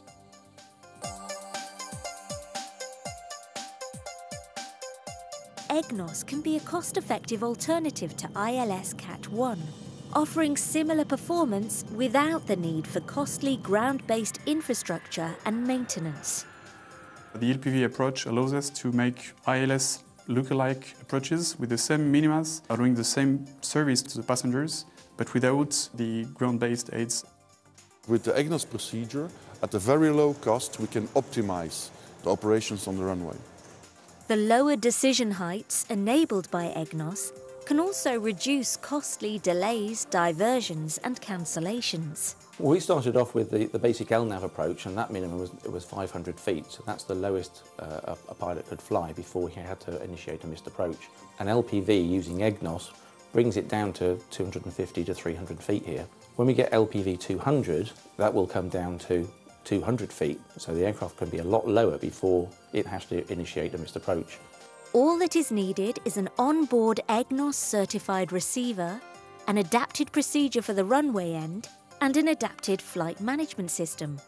For pilots, flying EGNOS approaches only requires limited training and will in many cases be smoother than using an ILS. Once you practice it and you perform it, it's quite simple. You feel that flight path is smoother and the maneuvers are smoother than flying an ILS.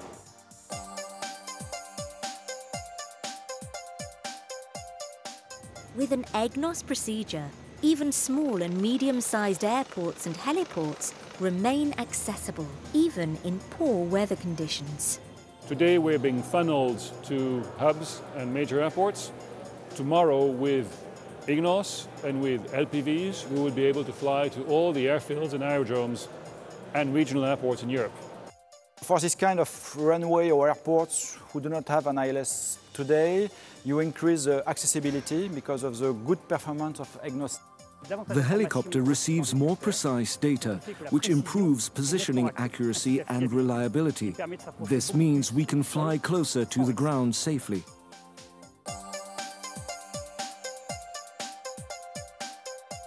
EGNOS can also reduce the impact of aviation on the environment by facilitating curved approaches and continuous descent paths, and therefore reduce both noise and emissions. We do continuous descents, so we end up with a lower noise print, we end up with less carbon emissions and a better fuel economy. For helicopters, EGNOS allows custom approach procedures to be developed from any direction using steeper approaches than those flown by fixed-wing aircraft, thereby avoiding densely populated areas. EGNOS was certified for civil aviation in 2011. Hundreds of EGNOS procedures have been published, and many more are under development at airports across Europe. The majority of navigation systems in today's aircraft and helicopters now integrate EGNOS. Furthermore, EGNOS is still improving. EGNOS V3, which will integrate Galileo, is under development, and EGNOS will be extended across and possibly beyond Europe. EGNOS can provide accessibility, safety and cost savings in a single, proven solution by delivering high precision with a low investment.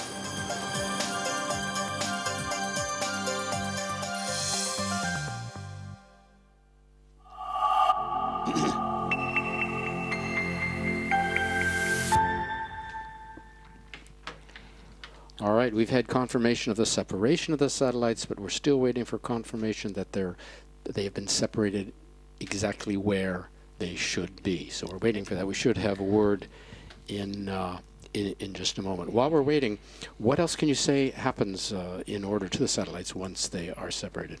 Yeah, this is very important. This is what we are waiting now for.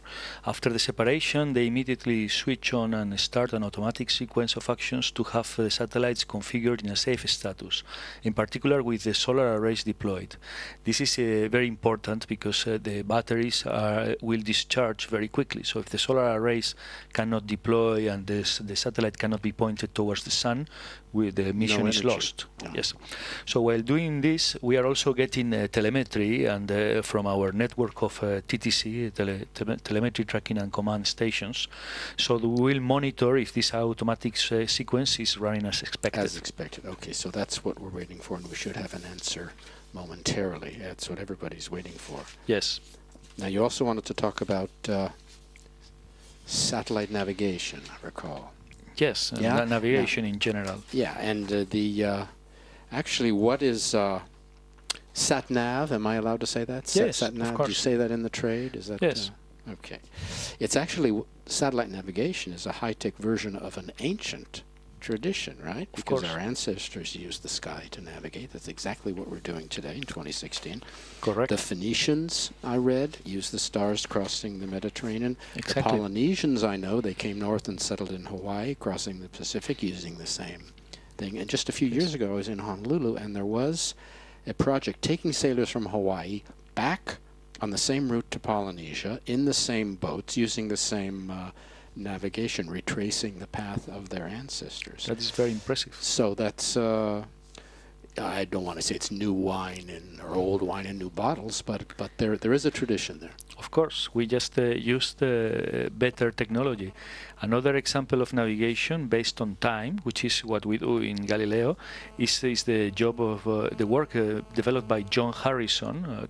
He was the first one to develop clocks. We're going to another replay. Go ahead with.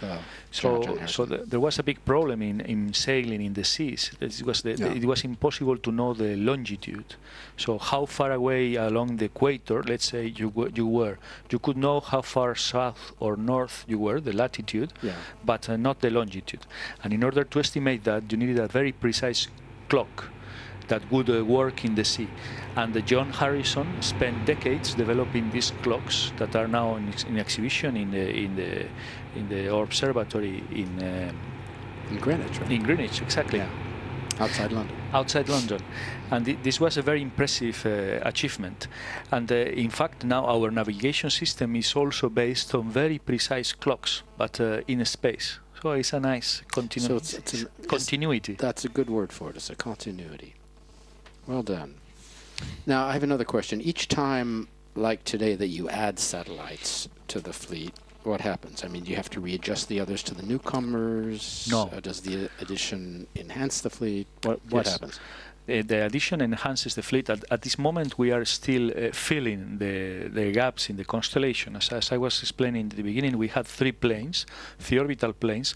In each of these planes, we have slots for 10 satellites, and we are filling these slots progressively. So for the moment, there is no disruption in the constellation when we add 2 more satellites.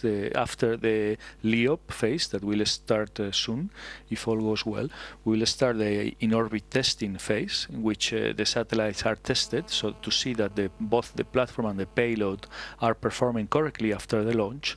So it's using a special set of stations that we have, especially in Redu. And then after this, these satellites will be inserted, that's we call it satellite insertion, in our navigation solution. So the signals from the satellites will be declared operational, and the signals will be included in our algorithms for orbit prediction and time synchronization. It's the ODTS. That's my question. Sorry, go ahead. No, and then with this, the satellites will start broadcasting the navigation messages with their orbits, and this is what allows the users to start including them in the position. Confirmation du succès de la mission Galileo Focus 5. There we that's have fantastic. Good news. We've had the confirmation that the separation has been successfully accomplished. The satellites are right where they should be. Yes, I have a confirmation also. Perfect. That's terrific. So you see everybody congratulating each other in the hall. Very good. And we'll be having the speeches momentarily. So the big news here from Kourou, Soyuz, and the frigate has done its job, injecting the 2 Galileo satellites, 13 and 14, right where they should be. Fantastic. So we have a moment while we're waiting for the speeches to go to our quiz question. Now, see if you can get this. We spoke about Jove earlier. That's Italian for Jupiter. Galileo discovered that planet, Jupiter's planet's 4 largest moons. Exactly, yes. The Arianespace Soyuz quiz question number 15 is, what are the names of those moons? Now, hold on to it if you know. Again, Galileo Galilei discovered Jupiter's 4 largest moons. What are their names? Do you think you know the answer? If you do, hold on to it. Give you a minute to think. And while you're thinking, give you some information. It might trigger your memory in case you got only 3 of them in your mind. Galileo discovered them when? 1610. Okay. With his homemade telescope. Yes. And later discovered they could be used as a universal clock to obtain the longitude of a point on the Earth's surface. That's what we're talking about today. Exactly. Today, the 4 are known as the Galilean moons. You remember this? Yes. He thought they were stars, but observed they never left the vicinity of Jupiter. He wrote in his book, they move around Jupiter like Venus and Mars move around the sun. So, ladies and gentlemen, we can now say that This new Galileo mission has been a full success. Daniele and Alizé have been safely separated on their targeted medium Earth orbits. The satellites have successfully performed the initial steps of their launch. Paul will say more about that. And early orbit phase operations. So, big success today for Galileo, for Europe, for all of us. And I can say that Arianespace is particularly happy to celebrate this 250th launch of Arianespace family from CSG with such an emblematic mission for Europe. I think, first of all, it is very important for us to thank our customers. And we have European Commission and ESA as customers for this mission in their respective role. I want to begin with a special thank for European Commission, for DG GROW, for all the team of the DG GROW. We have Paul Flamand with here today. And I want to thank you and the Commissioner Bienkowska for your trust. European Commission has shown its trust in Arianespace at two occasions. You have decided to be the first customer of Soyuz here from CSG in 2011. And after we have had some difficulties in August 2014, you have decided to resume with Soyuz. You have made the right choice. We have done 4 successful launches since August 2014. And you have asked us in February to accelerate and to add 1 Soyuz this year, which was not the nominal plan, and we have done it today. We know that Soyuz has done its job. Soyuz has done 7 launches for Galileo since 2011. And now we are waiting for Ariane 5. Ariane 5 ES will come with 4 more Galileo satellites in 2016, this year, in November, the 17th of November. After, I would like to thank ESA. For Arianespace, ESA is a key partner. We are working day by day together with the launcher direction of ESA. And I want to thank our customer, ESA Navigation, for this mission. We have now Paul Verhoff in this position. We used to work with Didier Fèvre as well, and Didier is not far. I really want to thank ESA Navigation, all the team, for their trust and this new common success. I know that Jan Werner is watching the show, and I want to thank also Jan for his confidence. I want to thank our Russian partner. We have worked together on Soyuz. It is a long story. This story has begun in Baikonur with Starsem.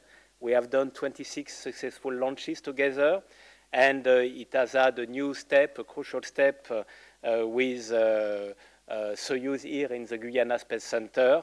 This is today the 15th launch from Soyuz in the Guiana Space Center. And the Russian team, Roscosmos, and today Roscosmos is represented by Mr. Ivanov, who is the deputy of Mr. Komarov. Roscosmos has shown its very strong commitment in our partnership. Roscosmos and all the Russian team have agreed to add this Soyuz to our manifest. Soyuz, we used it 29 days ago for Copernicus, and it is a record because we have never done such a limited number of days between 2 Soyuz. So a big thanks to our Russian partner. For sure, we have other partners for this success. We have all the team and the employees here in CSG, our ground industrialist. We have for sure CNES CSG, which is a day-to-day partner, and we are working together to make a new success, a new record of launches this year. We are targeting 12 launches, and we can say that we are very confident to reach this objective together this year. Last but not least, I want to thank our team, Arianespace team. Our team is very dedicated to Soyuz in Guyana. Our program director of Soyuz is François Barrault. He has done a lot for this success. We have a new chief engineer.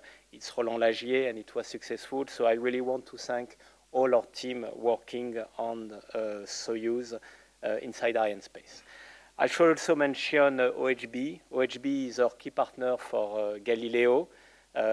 So we have now done this 5 mission together, full operational capability mission for Galileo. And it is, OHB is also a shareholder of Arianespace. It is an important shareholder of Arianespace.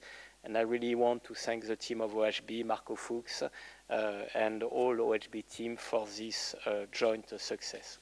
So I now leave the floor to our customers. Thank you very much.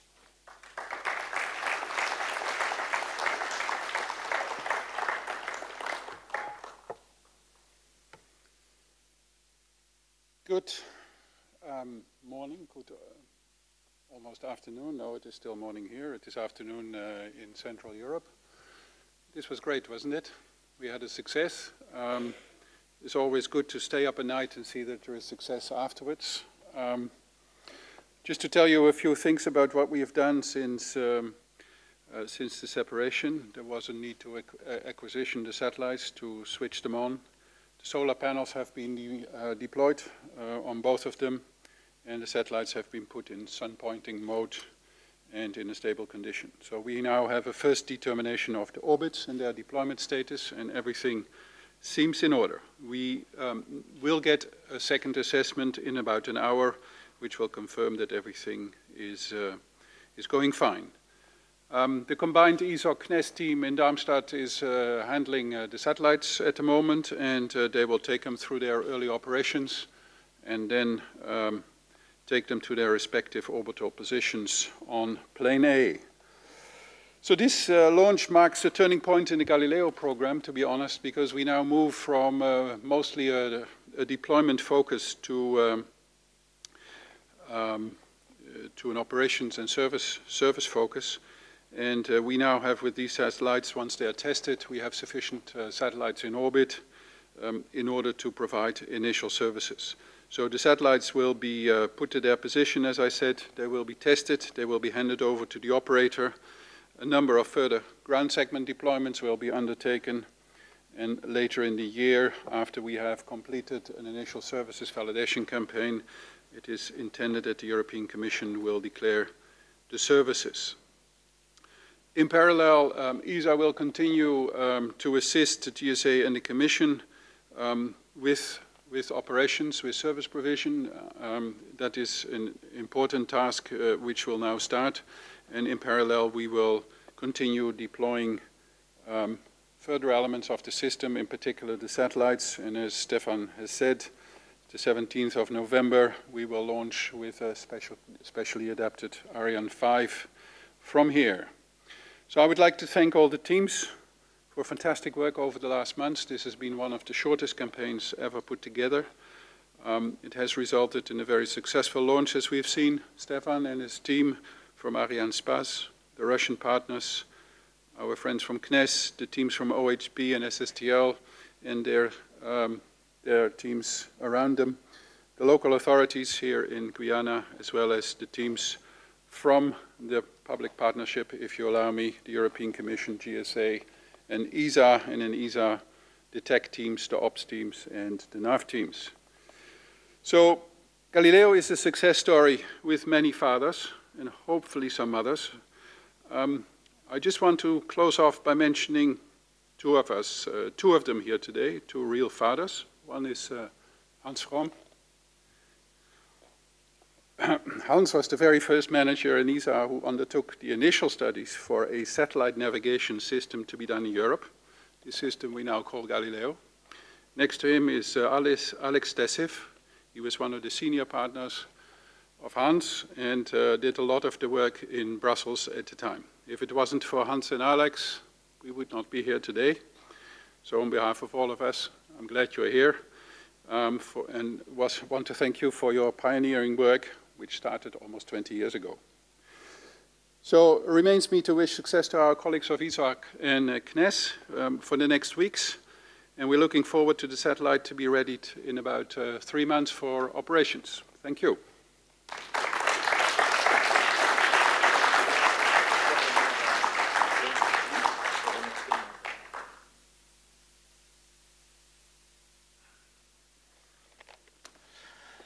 Bonjour. Alors aujourd'hui, c'est la démonstration du succès de l'industrie européenne et je tiens particulièrement à remercier Arianespace, le CNES, l'Agence spatiale européenne, les industriels européens pour leur flexibilité parce qu'effectivement, en tant que client, il y a quelques mois, nous avons demandé s'il était possible d'accélérer le calendrier et effectivement, aujourd'hui, nous avons lancé 2 satellites en plus de la constellation Galileo alors que ces 2 satellites of the Galileo constellation, whereas we had first planned to launch those 2 satellites in 2017 only. So we have speeded up things, and it's a great success. We can realize today that putting in common our ideas, energy, intelligence in all European countries, well, putting this together will give us the means of our ambition, and an ambitious project such as Galileo is a success when all European countries contribute to its success. I have the feeling that today's satellites are like bricks. We are building up a lighthouse which soon, at the end of this year, will start lightening the horizon, and it will help us, it will help guide all of us. We are all travelers after all, aren't we? Between now and the end of the year, we should have started the initial services of Galileo. This is very important because today, all over the world, you have 5 to 6 billion equipments using satellite navigation. In 2020, this number should be close to 10 billion. 10 billion appliances will use this navigation system. It's a 2-digit growth rate, and Europe has to take part of the adventure, and it's a great opportunity for European industries. I would also like to announce that last week the International Maritime Organization accepted Galileo as one of the components of the global radio navigation system. It's another success. It shows that our system is very interesting, and other international partners are very interested. For example, our colleagues and partners from the US, they've shown a great interest in our system, and quite soon we will start talking with them to transform this approach into a real cooperation.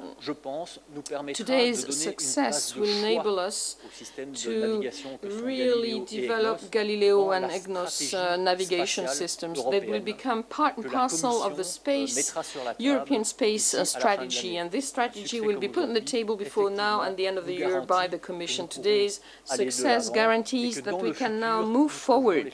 In the future, we will be able to get the funding that will enable us to go on with this great adventure, this great Galileo adventure. So once again, let me thank Arianespace, the industry, and of course the private sector, but I would also like to thank the public sector, European Parliament, Council, all those member states, all those who support this project, including our colleagues in Europe, our friends in Europe. Everybody is participating to the implementation and development of this great Galileo system.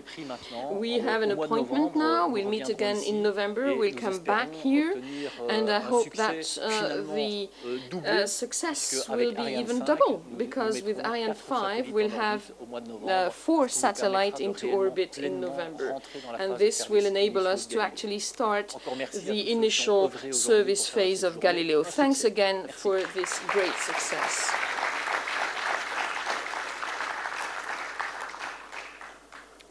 Also, good morning from my side. I have to tell you first, even if I look back to 16 years in space, it's the first launch I can experience lively, and it's really moving. And if I knew not better that there is a huge effort behind all of that, this calm atmosphere of precision, quality, and concentration here could lead you to the assumption that this is all easygoing. I do know it's the opposite, and therefore I want to give back all the thanks I have received to Arianespace, to the European Commission, ESA, CNES. Thank you for your trust in us. I hope we could prove that we really deserve it. And it may well lie in the genes of our company, being a family company, that we look at our products such as parents look to children. And actually you have two times in a life cycle with the children, a phase where you are extremely proud. Right after birth, and then once the children manage to position themselves in the right, and in our case in the right orbit, and this was proven. It was proven for 14 of our children. The last ones have been Alice and Daniele, and I think we can all be very proud of it. And as I do know that there are some colleagues at Bremen and Oberpfaffenhofen watching us here, I want to say Moin and Servus to Oberpfaffenhofen. You have done an excellent job. Ihr könnt wirklich stolz sein. Super gemacht. And I have to confess now, Pat, that we took a selfie this morning, 3 hours ago, with the digits up. It was perhaps a bit dangerous, but I think you can send it out now. And special thanks to our friends in Guildford at SSTL. Perfect partnership, and we are happy to continue that. Thank you.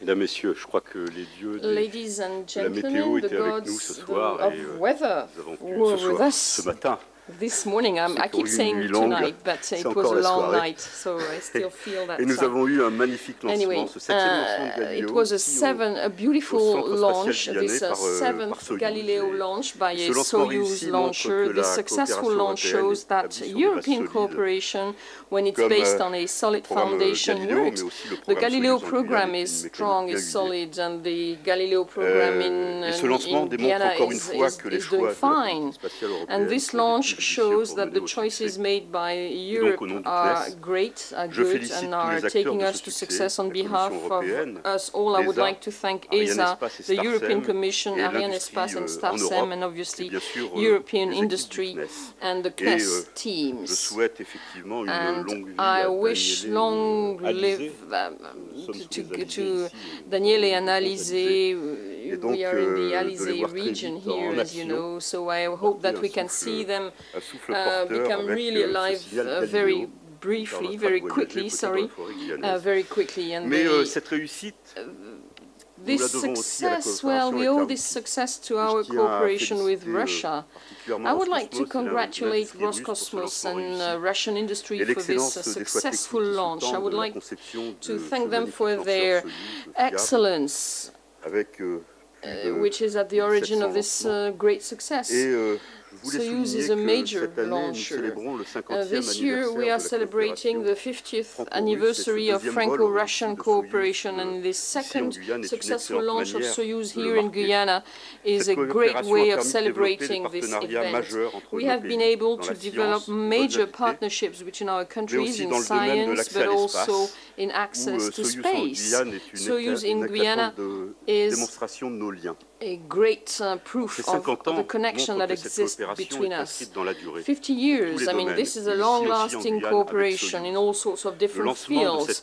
In tonight's launch, VS15, well, this launch didn't exist even at the beginning of the year. It was decided 4 months ago, actually, to meet the needs of the European Commission that wanted to speed up the deployment of Galileo in order to provide the services of the system as quickly as possible. And I must say that the CSG teams, everybody here in the industries, Arianespace, CNES, they've really made this launch possible, this additional launch possible, while going on with their ongoing programs. And it's a great source of satisfaction, I'm sure, for Stéphane Israël and for the CNES as well.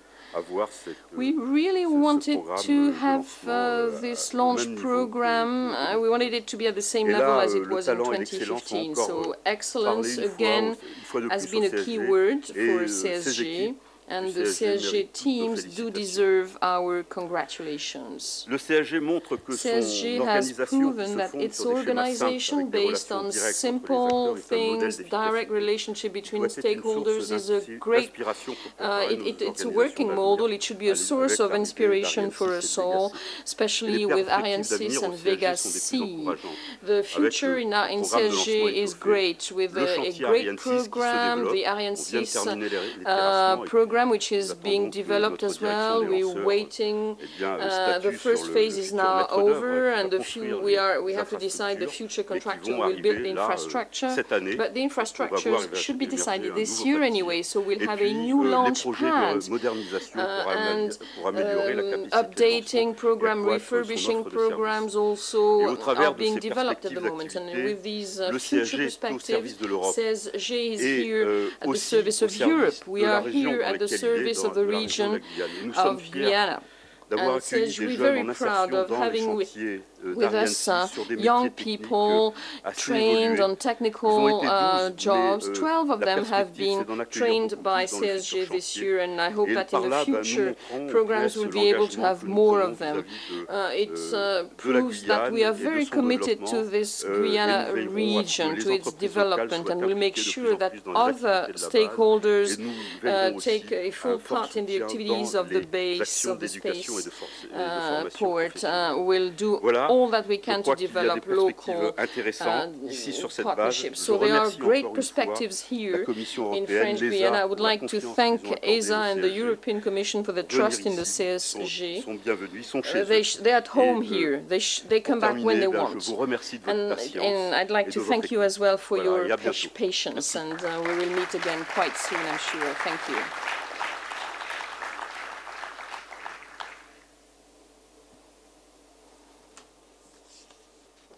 Donc, quelques mots de conclusion en français. A few words of conclusion in French, if you allow me. Deux rendez-vous. Two appointments. We'll be back here on the 17th of November with 4 Galileo satellites with the Ariane 5 launcher.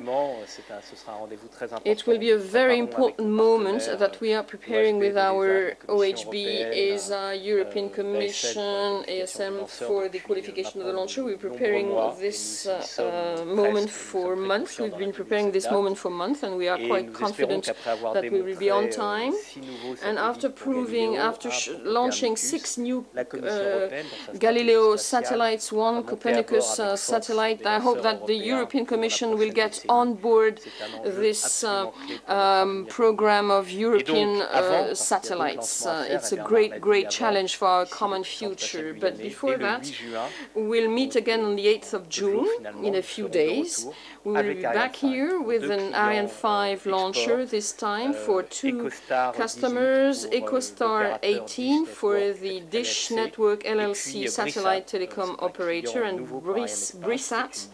It's a new customer. It's an Indonesian bank that is going to launch a satellite. So we'll prepare this great launch once again with Ariane 5. And in the meantime, have a great day. Thank you. So congratulations to everybody. Did you get the quiz question, the name of Jupiter's 4 largest moons, quickly? Only 2. I can only remember 2, Io and Callisto. Io and Callisto. You missed Europa and Ganymede. Europa, of course. But if you gave yourself, if you guessed correctly, give yourselves a round of applause. Congratulations to everybody for the launch. Any last words? Yes, thank you, Josh. It was a pleasure to be here, and I would like to say goodbye just by sending my warmest regards to the teams, the LEOP teams in ESOC. From Kenes and ISA, and also mention to the GSMC team in Saint-Germain-en-Laye, which is connecting the GSMC to the GCC in Fucino for the first time today. It was very nice. Okay, so over the shots of the replay, we'll say goodbye. Any last words? Yes, thank you, Josh. It was a pleasure to be here. Okay. Yes, next flight in June with Ariane 5 will be here, and hope you will be too. Till then, Joshua Jampa with Alfredo Quiles on behalf of everybody here in the Space Center. Thank you for being with us. We hope you enjoyed it. We did. We look forward to being with you next time. Goodbye, everybody.